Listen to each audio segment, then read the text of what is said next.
हम देखते हैं कि जो भी मार्केट में जो भी कुछ नया प्रोडक्ट कुछ भी आया, तो लोग सोचे बगैर कुछ भी किए बगैर उसके पीछे भागने लगते हैं। Start to hopping from A to B and B to C. अपनी बात करो ना, दुनिया जाती है तो जाती है, तुम क्यों जाते हो? मुस्कान। अपनी बात आते ही सब क्यूट हो जाते हैं। हाँ? कितनी इन्होंने वाक पटुता से वो दूसरे लोग ऐसे करते हैं, ऐसे भागते हैं। मैं कहा तुम क्यों भागते हो? तो रिम झिम बरसता सावन होगा। जैसे नए नवेले किसी 35 किलो के पहलवान को हैवी वेट खड़ा कर दिया गया हो बॉक्सिंग रिंग में टाइसन के सामने, नॉकआउट, 1.5 सेकंड में नॉकआउट। यही हालत होती है ना विषय के सामने। टाइसन की भी गलती नहीं है, टाइसन को हराया भी बहुतों ने था, होलीफील्ड ने अच्छे से हराया था। बात ये नहीं है कि विषय टाइसन है, बात ये है कि तुमने अभ्यास कर रखा है 35 किलो के बने रहने का, तो जब विषय सामने आते हैं तो तुमको उड़ा ले जाते हैं। प्रणाम आचार्य जी, मेरा नाम सौम्य है। मैं भुवनेश्वर उड़ीसा से। मेरा आज से हमको पता चला कि आज से 70 से कि जो भी अनित्य ऑब्जेक्ट्स वो हमेशा हमको धोखा देती है। एंड ज्ञान से हम जब उसको देखते हैं तो हमको नित्य एंड अनित्य अनित्य में भेद पता चलता है। बट फिर भी हम देखते हैं कि जो भी मार्केट में कि बाजार में जो भी कुछ नया प्रोडक्ट कुछ भी आया, तो लोग मतलब कुछ सोचे बगैर कुछ भी किए बगैर उस पे मतलब उसके पीछे भागने लगते हैं। Start to hopping from A to B and B to C. सो वो कभी भी देखते नहीं है कि इसमें कुछ मिलेगा कि नहीं, ये नित्य है कि अनित्य है। एंड वो धोखा बार बार खाते हुए भी वो वही उसके पीछे भी जाते हैं। उसके लिए उनको मतलब बहुत ही, जैसे कि साइबर फ्रॉड हो गया, उनको फेस करना पड़ता है, बट स्टिल वो उसके पीछे भागते हैं। एंड वो हम देखते हैं कि धर्म धर्म के क्षेत्र में जो बाबा जी लोग हैं वो भी बोलते हैं कि तुम इसको करो, ये वाला पत्थर वगैरह इसको पहन लो, वो वाला कर लो, तुमको कुछ मिल जाएगा, मिल जाएगा।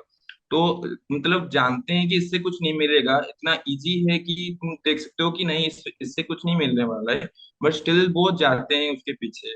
तो इस ऐसे क्यों होता है आचार्य जी? मतलब जानते हुए भी जाते हैं, भागते हैं। अपनी बात करो ना, दुनिया जाती है तो जाती है, तुम क्यों जाते हो? मुस्कान। अपनी बात आते ही सब क्यूट हो जाते हैं। हाँ?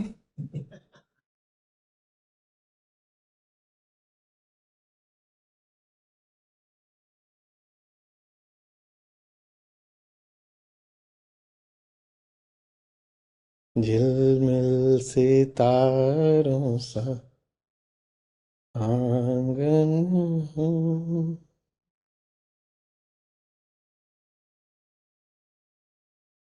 देखो देखो, चीखता हुआ मौन।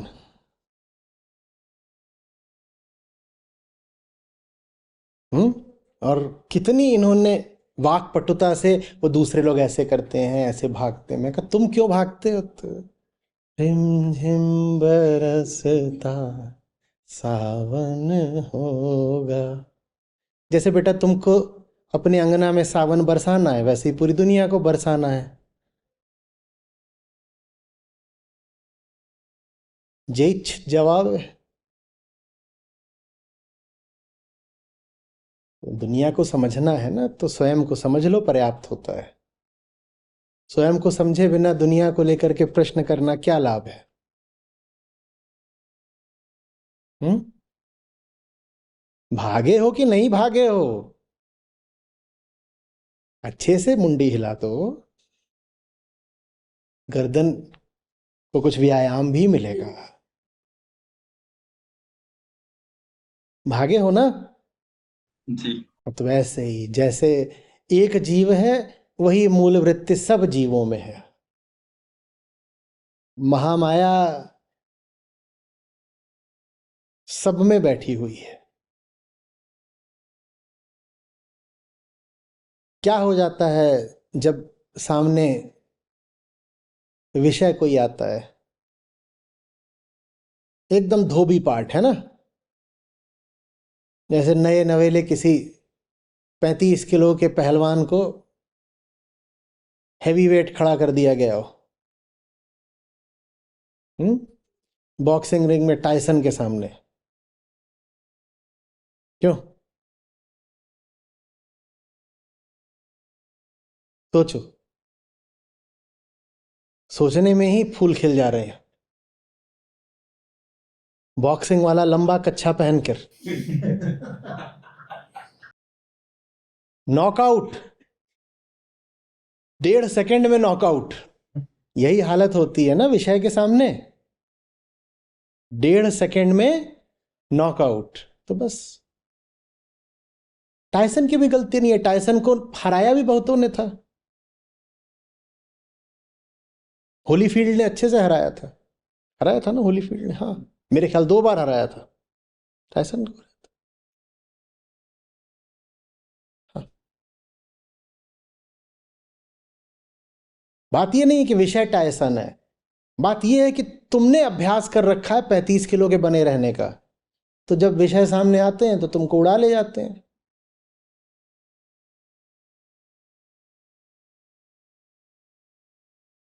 ठीक बोल रहा हूं?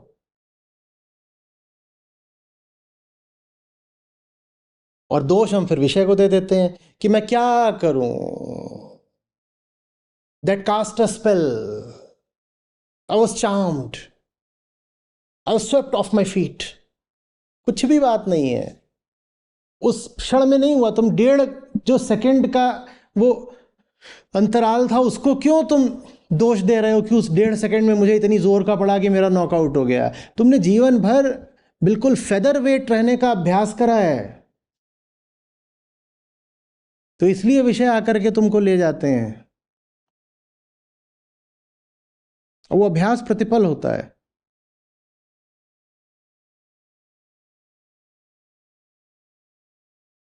ज्ञानियों के यहां जाओ, क्या कहते हैं कबीर साहब? कहते हैं कि ये जो माया है, इसको मैंने अपने यहाँ पर खाना बनाने के काम पे लगाया है। और ये आती है और कपड़ा बर्तन करती है, चूल्हा चौका करती है, झाड़ू पोछा करती है, खाना बनाती है, तो इसको मैंने इस काम पे लगा लिया है। हम्म।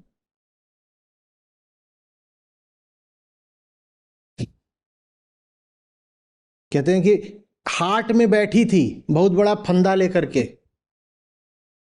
और पूरी दुनिया को फंसा रही थी।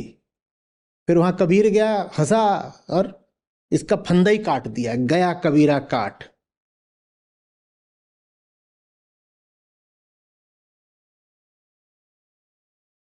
माया तो पापिन बड़ी, फंद ले बैठी हाट।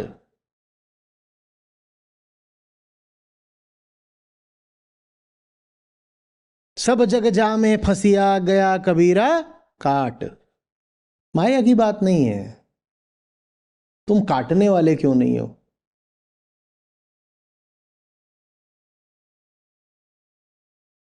और जैसे तुम काटने वाले नहीं हो, वैसे दुनिया नहीं काटती। दुनिया को देखो, दुनिया की मूर्खताओं को, तो अपना स्मरण आ जाना चाहिए ना, मैं भी वैसा ही तो हूं, थोड़ा ऊपर थोड़ा नीचे, 19-20 का मामला है। अरे ये बात समझ में, तुम बड़ी लड़ाइयां कोई एक झक नहीं हार जाते हो, नेवर एट वंस। तुमने पल पल छोटी छोटी लड़ाइयां हार करके बड़ा गहन अभ्यास करा होता है बड़ी लड़ाई हारने का। पर जब छोटी लड़ाई तुम हारते हो या घुटने टेकते हो, तब तुम्हें जरा बुरा नहीं लगता, तब तुम्हें लगता है ये तो चीज ही छोटी सी तो थी।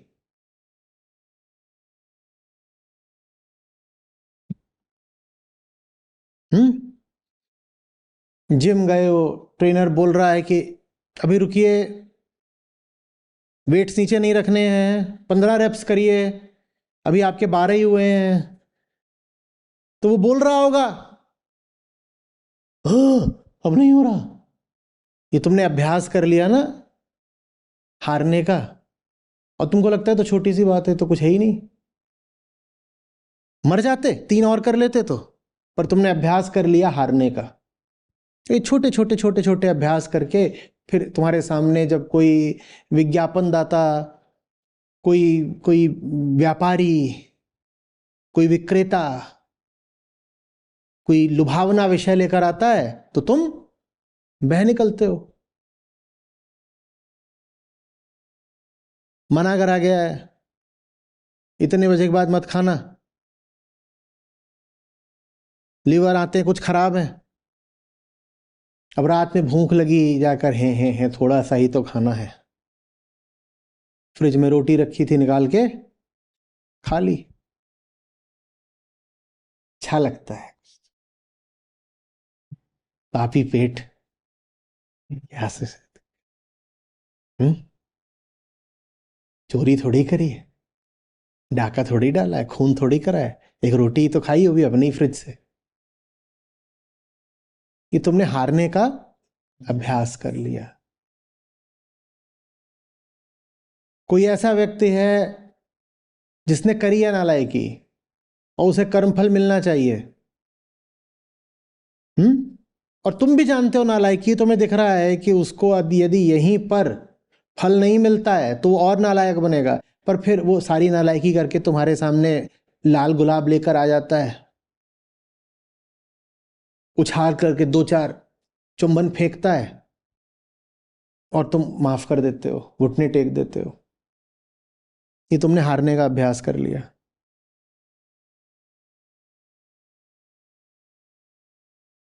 और दुनिया का हर व्यापारी, हर विक्रेता जानता है कि तुम हारे हुए लोग हो। उसको तुम्हें बस कुछ चीजें ऐसे गाजर की तरह लटकानी है और तुम वहां चले जाओगे। दोष उसको मत देना, दोष अपनी दिन प्रतिदिन की हारों को देना। हर छोटी छोटी चीज में हारने का अभ्यास, और क्या बोलकर हार को स्वीकार करना, अरे छोटी सी तो चीज है। तो एक बात बताओ लाला, छोटी सी चीज है तो तुम हार गए, और दलील दे रहे हो कि छोटी सी ही तो चीज है इसलिए हार गए। तो जब तुम छोटी सी चीज में भी हार रहे हो तो बड़ी चीज में तो हारोगे ही। क्या कुतर्क कर रहे हो कि छोटी सी चीज है, अगर हार भी गए तो इसमें इतना क्या अड़ना। जब तुम छोटी सी चीज में भी नहीं अड़ पा रहे, तुम बड़ी चीज में क्या अड़ोगे। पर तुम्हारा तर्क उल्टा चलता है, कहते हो नहीं छोटी सी चीज है इसमें क्या भाई। सच्चाई की बात है ना। नहीं, वो आकर के घर में ताऊ और फूफी कर रहे थे बकवास, पर हमने उपेक्षा करी, हमने कहा छोटी सी बात है। क्यों उपेक्षा करी, तुम्हारे मुंह नहीं था। घर वाले जलील बातें कर रहे हैं, बिल्कुल तुम्हारे पास मुंह नहीं है। और उनके लिए भी तुम कुछ अच्छा ही करोगे अगर तुम उनकी बातों को काट दोगे, उनके अंधेरे पर थोड़ी रोशनी डाल दोगे, उनका भी भला होगा। पर तुम कहते हो नहीं छोटी सी बात है, हमने बहस में पढ़ना सही नहीं समझा। बहस में पढ़ना चाहिए। नहीं, वो फलाना हमारा व्हाट्सएप ग्रुप है, उस पर नालायकी चलती रहती है, हमने ग्रुप ही छोड़ दिया। क्यों छोड़ दिया, क्यों छोड़ दिया। जिन्हें सफाई करनी हो उन्हें तो गंदी जगहें ढूंढ ढूंढ कर प्रवेश करना चाहिए, करना चाहिए ना। तुम छोड़ के आ गए, क्यों छोड़कर आ गए। रुको, अंगद की तरह पांव जमाओ और गर्जना करो। पर यही तुम आदत डाल लेते हो पीछे हटने की।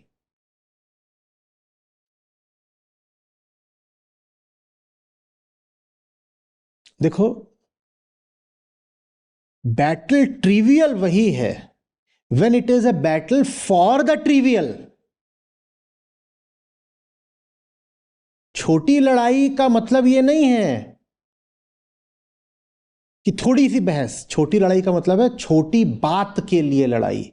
जहां सत्य मुद्दा हो वहां कोई लड़ाई छोटी नहीं होती। मैंने तुम्हें छोटी लड़ाइयों से पीछे हटने को कहा है, और छोटी लड़ाई से मेरा आशय है बैटल फॉर द ट्रिवियल। छोटे मुद्दे के लिए जहां कहीं भी रसाकसी चल रही वहां पीछे हट जाओ, हमें नहीं पढ़ना इसमें।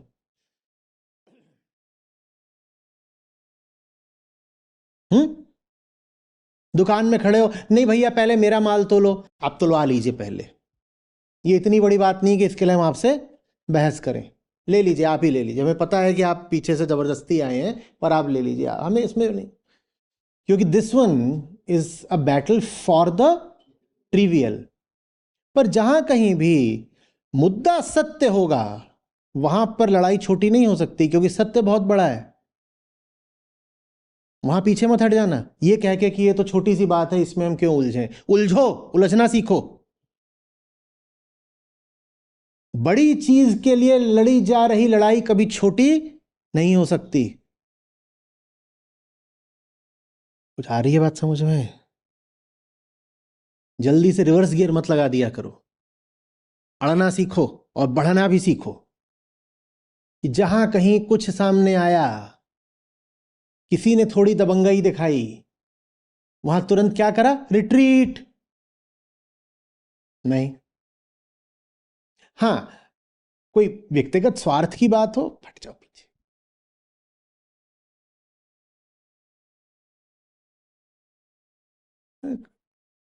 इसमें कोई अगर कुछ हमारा कर भी गया तो व्यक्तिगत बात थी, झेल लेंगे, इसमें सत्य नहीं लगा था दांव पर। कोई बात नहीं। तुम्हारा डोसा रखा था, कोई आकर आधा उड़ा ले गया या पूरा भी ले गया, तुम्हें भूखा रहना पड़ेगा। अरे ठीक है, डोसा ही तो है।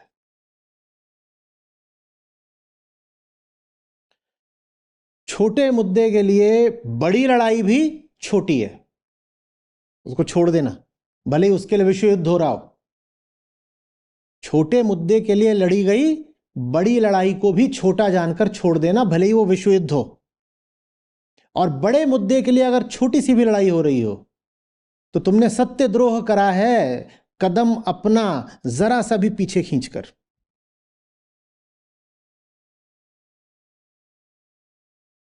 और कुछ? एकदम तुमने रेलगाड़ी की तरह शुरुआत करी थी, धड़ धड़ धड़ धड़, दुनिया ऐसी है, लोग जलील हैं, ये करते हैं, वो करते हैं, और तब से ऐसा लग रहा है कि तुम्हें बत्ती ही नहीं मिल रही आगे बढ़ने की, एकदम वहीं रुक ही गए। तो अजय जी, मेरा एक फॉलो क्वेश्चन भी था इस पे, कि जैसे कि जिम जाना और शुगर ज्यादा मत खाना, ये भी तो ट्रिवियल बैटल्स हो गया ना, तो इसको लड़ना है कि नहीं लड़ना है? तुम बताओ ना। जिम और शुगर दोनों का संबंध तुम्हारी देह से है। तुम्हारी देह अगर किसी ट्रिवियल काम के लिए ही है, तुम्हारी जिंदगी अगर ट्रिविया को समर्पित है, तो क्या जरूरत है इस देह का ख्याल रखने की? परसों मरेगी, कल मर जाए, निर्भर करता है, क्योंकि शुगर और जिम दोनों का रिश्ता किससे है? देह से है। तो अब तुमने अपनी देह किसको समर्पित कर रखी है? तुम्हारी देह है ही इसीलिए कि दुनिया को भोगूंगा, जानवर मारूंगा, जंगल काटूंगा, बच्चे पैदा करूंगा, ये वो, आग लगाऊंगा, यही है साधारण, मुझे झुन्नू की जिंदगी जीनी है। अगर इसलिए तुम्हारी देह है, तो फिर तो कोई बात नहीं, शक्कर का पूरा बोरा खा जाओ, धरती का बोझ हल्का करो, जल्दी से जल्दी विदा हो जाओ। पर अगर तुम्हारी देह किसी सार्थक उद्यम के लिए है, तुम्हारी जिंदगी का कोई औचित्य है असली, तो फिर देह की लड़ाई लड़ना बनता है। फिर अपने आप से पूछा करो कि ये जो देह है मेरी, ये क्या मेरे लिए है? नहीं, ये देह तो इस दुनिया के लिए है ना। इस देह पर न जाने क्या क्या आश्रित है। तो इस देह को अगर मैं बर्बाद कर रहा हूं, तो फिर तो मैंने न जाने कितनों को बर्बाद कर दिया। लाख जानवर हैं जो मेरी इस देह के भरोसे जी रहे हैं, जिनकी जिंदगी ये देह बचा सकती है। लाख लोग हैं जिनको रोशनी ये देह दिखा सकती है। तो ये देह मेरी निजी तो हुई नहीं, ये देह तो अब सार्वजनिक है, बहुतों की है ये देह। तो मुझे इस देह को थोड़ा बचा लेना चाहिए। फिर इस देह के लिए अड़ना सीखो। तो निर्भर करता है कि तुम्हारी देह किसके लिए है। ज्यादातर लोगों की देह बस उन्हीं के लिए होती है, तो उनको तो मैं कहूंगा, जिम के पैसे बचाओ। क्या कर रहे हो तुम? ये तुम 1000-2000 रुपया जिम में देते हो, बचाओ बचाओ, उससे शक्कर खरीदो।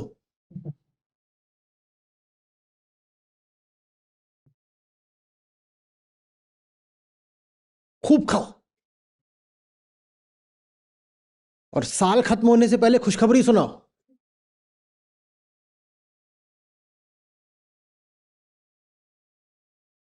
और कुछ? समाधिस्थ।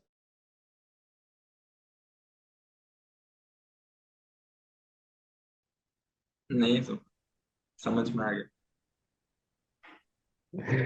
धन्यवाद। लोग कितने कितने सौभाग्यशाली होते हैं, उन्हें इतनी जल्दी समझ में आ जाता है। मुझे तो आज तक नहीं समझ में आया। बेटा, यात्रा पर रहना, समझ कोई मकाम नहीं होती। ये समझ आ गया, जैसे ट्रेन में कहते हो कि अब कानपुर आ गया। समझ आ गया जैसा कुछ नहीं होता है, समझते रहना होता है, एक सतत प्रक्रिया है। ठीक है, समझते रहो। कितना प्यारा आशीर्वाद भी है ना ये थोड़ी कि आयुष्मान रहो, कि जीते रहो, कि फलते फूलते रहो। कितना प्यारा आशीर्वाद है, समझते रहो। हम्म। चलो।